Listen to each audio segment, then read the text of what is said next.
ఈరోజు మోక్షద ఏకాదశి, అలాగే గీతా జయంతి కూడా. మోక్షద ఏకాదశి యొక్క ప్రత్యేకత ఏమిటి? ఈరోజు భగవద్గీత ఆవిర్భవించినటువంటి రోజు. ఈ భగవద్గీత ప్రపంచానికి అందిస్తున్నటువంటి సందేశం ఏంటి? మోక్షద ఏకాదశి అనేటువంటిది ఆ పేరు ఎందుకు వచ్చింది అనేటువంటిది మొదటి ప్రశ్న.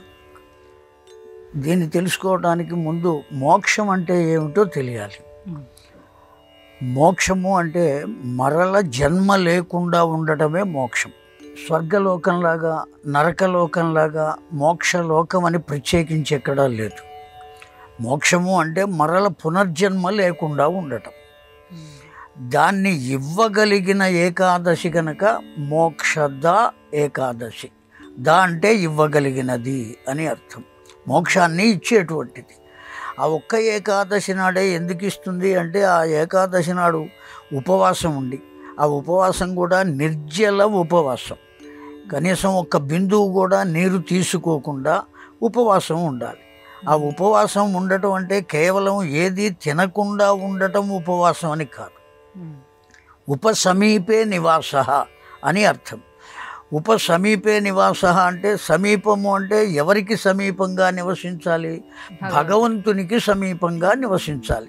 ఆ భగవంతునికి సమీపంగా ఆ రోజు మొత్తం అంతా కూడా, ఆ ఒక్క రోజైనా కనీసం 365 రోజులలో ఆ ఒక్క ఏకాదశి నాడైనా పరిపూర్ణంగా ఆ మానవుడు భగవంతుని యందు దృష్టి ఉంచి కేవలం భగవంతుని చింతన మాత్రమే కలిగి భగవన్నామ స్మరణ మాత్రమే చేస్తూ కనుక ఉన్నట్లయితే మిగిలిన రోజుల్లో చేసినటువంటి పాపములన్నీ కూడా ఆ భగవంతుడు పరిహరింపజేసి ఆ ఒక్కరోజు అతడు భగవద్ధ్యానం చేసిన కారణం చేత అతడికి మోక్షాన్ని అందిస్తాడు.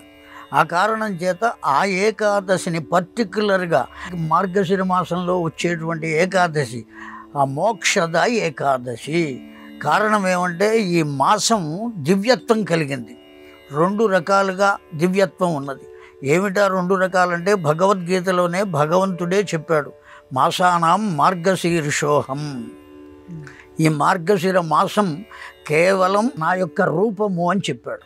అందువల్ల భగవంతుని రూపం కనుక ఆ భగవంతుని తత్వాన్ని మనం పొందడానికి అనుకూలమైనటువంటి వాతావరణం కలిగినటువంటి రోజులు ఈ నెల రోజులు. ఆ నెల రోజుల్లో ఆ ఏకాదశి నాడు కనుక మనం పెద్దలు చెప్పిన రీతిగా ఉపవాసం కనుక ఉన్నట్లయితే తప్పక మోక్షం కలుగుతుంది అని పెద్దలు చెప్పినటువంటి మాట. భగవద్గీత ద్వారా భగవంతుడు మనకు ఏం చెప్పదలుచుకున్నాడు అనేది మీరు అడిగిన దాంట్లో రెండవ ప్రశ్న. భగవద్గీత ద్వారా మనిషి యొక్క కర్తవ్యాన్ని చెప్పదలుచుకున్నాడు. కేవలం భగవంతుణ్ణి ప్రార్థించటం లేదా భగవద్ధ్యానం చేయటం, కీర్తించటం, స్తోత్రం చేయటం ఇవి మాత్రమే కాదు.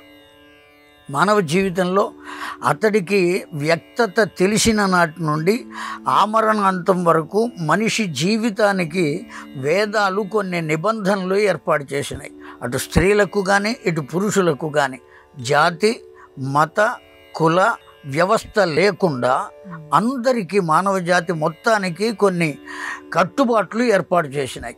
ఆ కట్టుబాట్ల ప్రకారం కనుక మానవుడు ఉన్నట్లయితే తప్పనిసరిగా అతడు దేన్ని పొందాలి అనుకుంటాడో దాన్ని సాధించగలుగుతాడు. ఆ సాధించటం కోసం కావలసిన మార్గాన్ని భగవద్గీతలో అర్జునుని అడ్డంగా ఉంచుకుని మానవ జాతికంతటికీ బోధించాడు.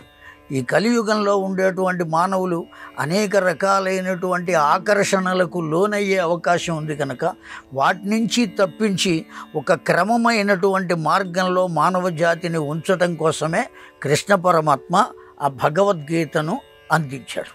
దాని యొక్క ఉద్దేశ్యం అది.